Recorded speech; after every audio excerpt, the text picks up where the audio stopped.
Boa noite a todos. Vamos dar continuidade ao nosso estudo, né? Começamos a semana passada, que nós estávamos falando sobre o plano de redenção de Deus.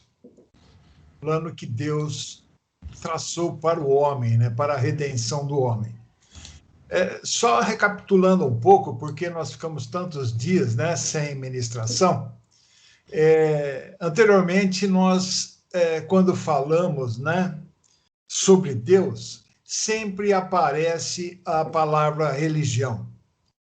E a palavra religião, ela vem do latim religare, né, e traz exatamente esse sentido de religar, se religar com Deus. E nós falamos também que o homem tenta se religar com Deus já há milhares de anos, né? Desde um longínquo passado, enquanto, né, cria seus objetos de culto e daí as suas religiões. Entretanto, nós vimos também que só existe uma forma de nós nos religarmos ou ligarmos com Deus. É por meio da fé em Jesus, o aceitando como o seu Senhor e Salvador. É nascer de novo através de Cristo Jesus. Jesus, ele mesmo disse, né, está relatado lá no Evangelho de João, no capítulo 14, versículo 6, ele disse assim: eu sou o caminho, a verdade e a vida. Ninguém vem ao Pai senão por mim. Não existe outra maneira de nos seria religarmos a Deus, e nós vamos entender aqui para frente como que aconteceu e como funciona, né? Mas a chave está exatamente nisso. Eu sou o caminho, a verdade e a vida. Ninguém se chega a Deus senão através de Jesus Cristo. Nós vimos também que no princípio de tudo, né, havia Deus, e Deus é Pai, Filho e Espírito Santo. E naquele momento, então, existem, né, e aí estavam ali no princípio os anjos. E nós falamos de um em especial, Lúcifer. Lúcifer é um querubim, né? E ele é chamado na Bíblia de querubim da guarda ungido. Então, ele era extremamente importante ali, né, diante do trono de Deus, porque ele era responsável pelo louvor a Deus. Alguns textos bíblicos que nós lemos, né, diz que quando ele foi criado inclusive com instrumentos musicais, né, em si. E ele era responsável nessa área de louvor. E nós lemos o texto que diz que ele se encheu, né, ele, como diria assim, foi tocado, né, pela sua formosura, e ele desejou, num momento, né, ser igual a Deus. Ele fez por onde que ele queria ser, né, e tomar um lugar no trono, no mesmo nível do trono de Deus. Foi quando Deus achou iniquidade nele. E ali ele foi expulso, né, dos céus. Ele sofreu a queda. E quando ele foi expulso, ele levou consigo, né, levou com ele 1/3 dos anjos criados por Deus. E esse terço de anjos criados por Deus, que por seguirem Lúcifer, né, se tornaram anjos caídos. E eles estão espalhados aí pelo mundo, né, praticando as coisas que o seu líder quer que eles façam, né, Lúcifer. Então, batalhando constantemente contra as coisas de Deus. E são muitos milhões, sei lá, se bilhões de anjos caídos. Mas a vantagem que tem é que é só um terço, né? 2/3 são de anjos do Senhor Deus. E aí, depois desse episódio, Deus, ele coloca na terra o homem. Ele cria o homem do pó da terra. E ele criou o homem, como nós falamos a semana passada, com livre-arbítrio, com a escolha, para que pudesse o quê? Para que o homem pudesse escolher servir, obedecer, amar a Deus, né? Então ele tinha essa opção de obedecer a Deus ou fazer exatamente como Satanás, né, o Lúcifer fez. E quando Deus colocou o homem na terra, ele o colocou no lugar chamado Jardim do Éden. E ali ele deu uma instrução para o homem. Ele disse, olha, você lavre e cuide desse lugar. E disse também que o homem poderia comer do fruto de toda a árvore do jardim. E que somente de uma delas ele não deveria comer. Porque se comesse, ele morrendo morreria. Né? Dá para entender bem a essência disso. Então, Deus havia dado poder de escolha. Deus também, na criação do homem, soprou nele o fôlego de vida. Deus soprou do seu próprio espírito, né, em Adão. E então o homem estava completo. Ele era formado por um corpo, uma alma e um espírito. Mais para frente, nós vimos também que Deus criou a mulher para que ela fosse a ajudadora do homem. E estavam vivendo ali no Éden, o homem e a sua mulher, Adão e Eva. Agora, quando nós lemos o relato bíblico, né, nós vemos que o homem e a mulher, né, estando naquele local, que seria um retrato do paraíso, né? Tudo de bom, tudo de bem, sem problema nenhum. Deus vinha todo dia, segundo o relato bíblico, né, na viração do dia, para andar no jardim com Adão e conversar com ele. Mas o que aconteceu? Que o homem e a mulher, eles não permaneceram em obediência a Deus e se deixaram enganar por uma serpente, um animal, né, que Satanás ali tomou e usou essa serpente naquele momento para que, eu diria, na tentação, né, de Eva. Deus havia dito que somente de uma árvore o homem e a mulher não poderiam comer. Agora, quando a serpente começa a conversar com Eva e Eva dá ouvidos, né, ela já insinuou, a serpente insinuou que Deus havia dito que não poderiam comer de nenhuma das árvores. E ali Eva retruca, né?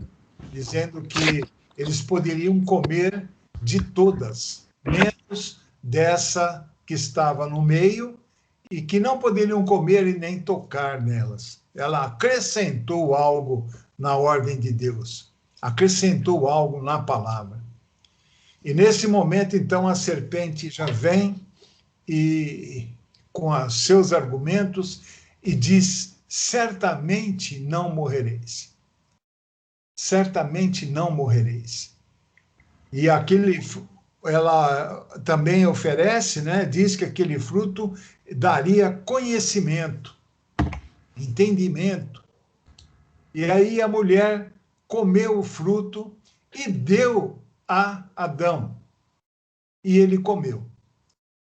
desobedeceram a Deus, foi falta de fé na palavra de Deus, e naquele instante que comeram o fruto, que o Adão comeu o fruto, o pecado e a morte entraram na raça humana.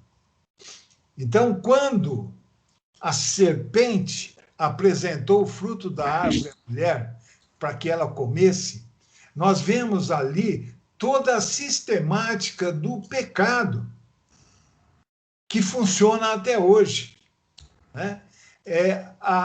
O texto bíblico diz que Eva viu que era boa para se comer, agradável aos olhos e árvore desejável para dar entendimento. 3 situações: comer, atraente aos olhos e desejável para obter conhecimento. E essas 3 realidades, essas 3 situações, elas atravessam a história toda. Elas representam a tendência do homem, né? Primeiro, para o prazer, para possuir coisas e para o poder. Exatamente a sistemática que conduz ao pecado. João, ele escreve lá em 1 João 2,16, assim: tudo o que há no mundo, a concupiscência da carne, a concupiscência dos olhos e a ostentação da riqueza ou a soberba da vida, não vem do Pai, mas do mundo. E o mundo, nós sabemos, jaz no maligno. Então, a sistemática do pecado funciona exatamente assim, desde aquele momento, né? A concupiscência da carne, o desejo, a concupiscência dos olhos, né? Que é o primeiro, e a ostentação, a soberba de vida. Quando nós lemos o relato lá em Lucas 4, 3, 12, que é a tentação de Jesus no deserto, nós vemos essa mesma sistemática funcionando, né? Satanás propôs a Jesus certas coisas, mas sempre nessa sequência. Primeiro ele propôs a Jesus que transformasse pedras em pão. Depois ele mostrou, né, assim, num relance, todos os reinos da terra, e prometeu deu a dar a Jesus tudo aquilo, se Jesus se prostrasse diante dele. E, por fim, tentou o quê? Fazer uma demonstração de poder. Disse assim, levou Jesus no pináculo do templo e disse: se és filho de Deus, lança-te daqui abaixo. A mesma coisa que aconteceu com Eva, né, e Adão ali, mas principalmente com Eva, aconteceu aqui com Jesus e acontece hoje em dia, né, para cada um de nós. E nós vemos que Jesus, né, venceu essas 3 tentações, ou eu diria uma tentação em 3 etapas, né, mostrando ao homem que é possível, com a graça de Deus, a presença de Cristo em si, através do Espírito Santo, vencer a carne, né, decaída pelo pecado original. Porque Jesus estava aqui, naquele momento, como um homem comum, esvaziado da sua divindade. E nós estamos falando da sistemática do pecado. E falamos que a palavra pecado, ela vem do grego. Uma tradução, né, que está na Bíblia é hamartia, que significa o que? Errar o alvo. Nós podemos usar, né, esse texto, e como ele era usado, essa palavra, na época também, como o fato de se errar o alvo em uma batalha. Então, o perigo está no que acontece depois que alguém erra o alvo, no segundo seguinte, porque a pessoa fica exposta ao ataque do inimigo, o que possibilita a sua morte. E é isso que o pecado faz. Ela nos distrai, né? Nos distrai, nos tira do alvo e nos afasta do nosso propósito original, que é agradar a Deus. Então, toda vez que nós desobedecemos, nós erramos o alvo e damos brecha para o inimigo agir na nossa vida. Olhando mesmo lá, né, para Adão e Eva, antes deles pecarem, eles eram perfeitos, porque Deus criou e cria. Tudo que Deus criou é perfeito. Então, existe, né, hoje, para nós que estamos vivendo, essa desejo de Deus de que nós nos aperfeiçoemos dia a dia. Nós, através de Cristo Jesus, nós nascemos de novo e entramos no processo de santificação e nos aperfeiçoemos, né? Dia a dia, momento a momento, até atingirmos a estatura de varão perfeito, cujo modelo é Jesus Cristo.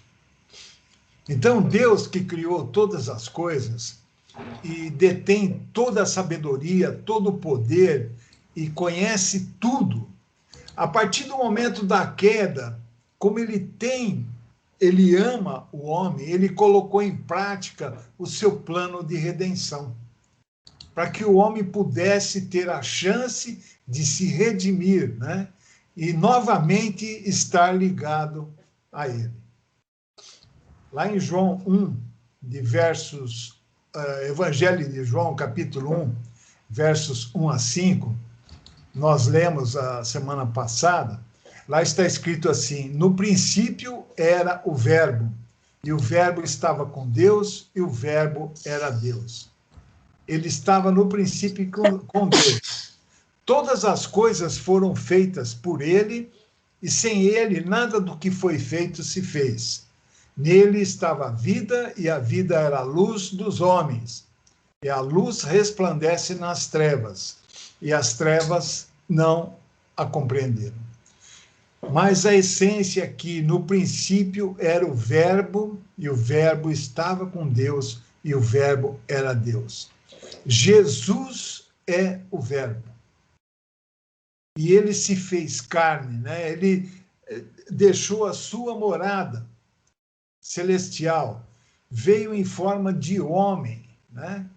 Para poder nos resgatar, pelo amor que Deus tem por cada um de nós. E quando nós lemos a palavra, nós vemos que antes da fundação do mundo, Deus, na sua onisciência, já tinha conhecimento de que isso iria acontecer.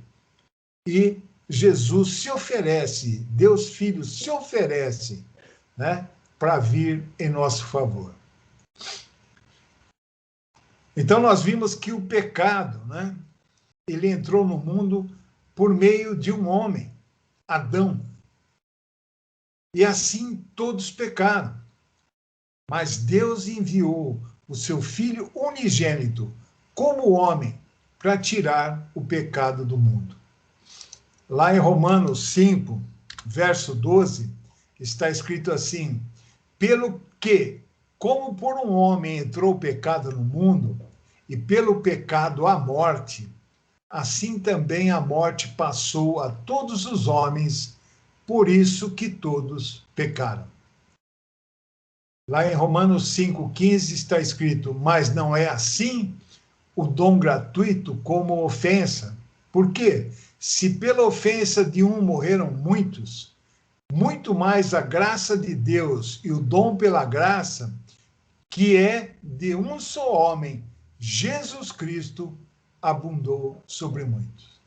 Então, aí nós entendemos por que Jesus veio. Ele veio para que nós tivéssemos a chance da salvação. A nos salvar do quê? Quando nós falamos salvação, do que é a nossa salvação? O que representa? É sermos salvos da ação do pecado e da morte eterna. Lá em Gênesis 1:26, está escrito assim: também disse Deus: façamos o homem à nossa imagem, conforme a nossa semelhança. Tenha ele domínio sobre os peixes do mar, sobre as aves dos céus, sobre os animais domésticos, sobre toda a terra e sobre todos os répteis que rastejam pela terra. Nós vamos entender aqui algo que aconteceu naquele momento lá atrás, mas que afeta todo mundo, né? Durante todo o período, e eu digo que até o momento que Jesus voltar. Ali nesse versículo nós entendemos que Adão tinha toda a autoridade sobre a terra e sobre todos os animais. Mas no momento que ele se submeteu à serpente, olha só, ele tinha autoridade, né, sobre até essa serpente, porque ele foi concedida por Deus. Quando ele se submeteu à autoridade da serpente, e ali ele peca, naquele momento ele entrega ao diabo, né, o poder para estar no comando sobre ele e todos os nascidos depois dele. Naquele momento, Adão entregou, eu diria, a chave para Satanás. Ele tinha autoridade e o domínio sobre tudo. Mas no momento que ele se submeteu à serpente, ele entregou a autoridade para Satanás. Porque existe uma verdade aqui. Você se torna servo a quem ou de quem você se submete. E por que nós, né, somos ou herdamos essa natureza? Quando nós estudamos biologia, nós aprendemos, né, que as características dos pais passam pelos filhos, genética. E o pecado de Adão, por genética, passou, né, a todos os homens, desde daquele momento, né, todos os filhos, netos, bisnetos, tataranetos e assim por diante de Adão, isso toda a humanidade depois dele, nascem com o pecado, nascem em pecado. Muitos falam pecado original, né? Mas nascem em pecado. Agora Deus, né? Como nós lemos lá em João 3,16, está escrito assim: porque Deus amou o mundo de tal maneira que deu seu Filho unigênito, para que todo aquele que nele crê não pereça, mas tenha a vida eterna. E aqui, não perecer é morrendo, morrerás. Se você não tem Jesus Cristo na sua vida, você vai passar pelo morrendo, morrerás. Morrendo fisicamente, você morre espiritualmente. Mas aqui, através da fé em Jesus Cristo, que está aqui para que todo aquele que nele crê não pereça, mas tenha a vida eterna. Foi por isso que Deus enviou o seu Filho unigênito, o seu Filho amado. Porque ele nos ama. Ele ama incondicionalmente a cada um de nós. Mas para que nós possamos verdadeiramente, né, ter acesso a ele, ser religado a ele, somente através de Jesus Cristo. Muitos, né, questionam às vezes: se todos os homens pecaram, né, então Jesus também pecou, nasceu em pecado. Errado. Porque ele não nasceu da linhagem de Adão, mas ele foi colocado pelo Espírito Santo no ventre de uma mulher virgem, Maria.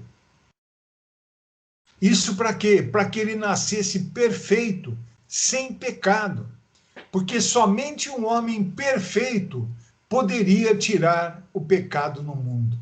O cordeiro sem mancha e sem defeito seria o sacrifício perfeito para que lavasse o pecado de toda a humanidade, do passado, do presente e do futuro.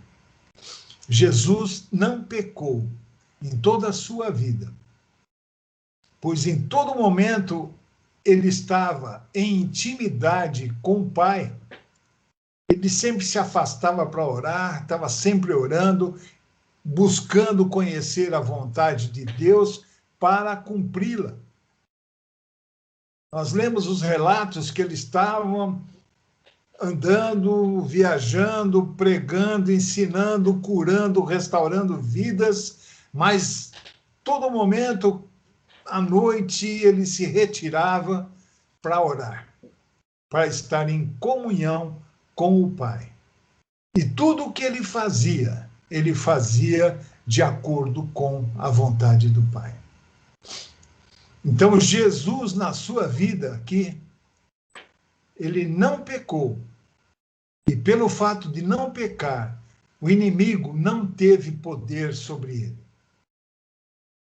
E assim ele pôde, perdoar os nossos pecados e tomar o comando, tirar das mãos do inimigo o poder que ele tinha sobre toda a humanidade.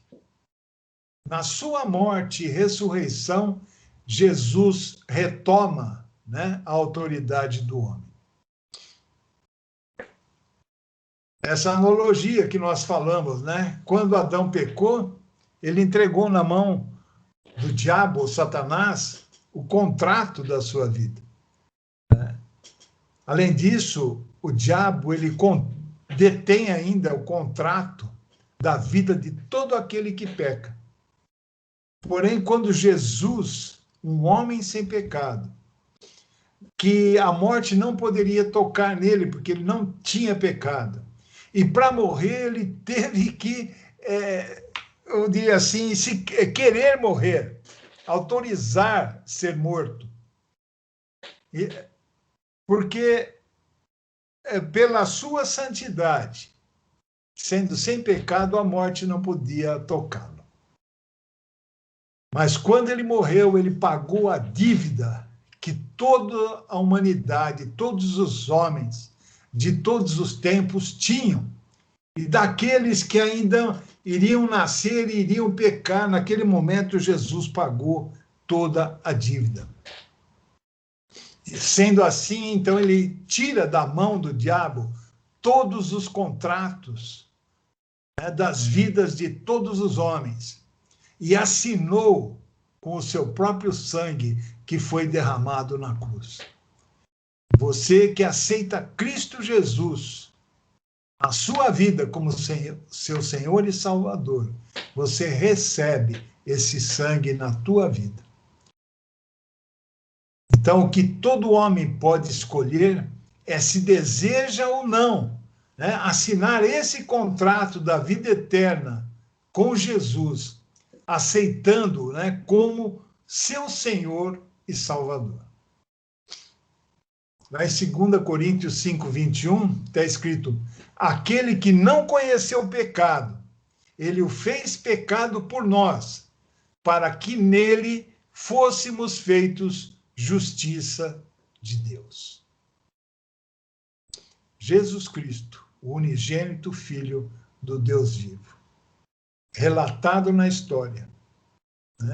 Muitos podem até duvidar ou duvidam, de Jesus. Mas nós temos relatos da Bíblia, as profecias sobre ele, muitas profecias feitas sobre a sua vida, sobre a sua vinda e sobre o que estaria acontecendo com ele.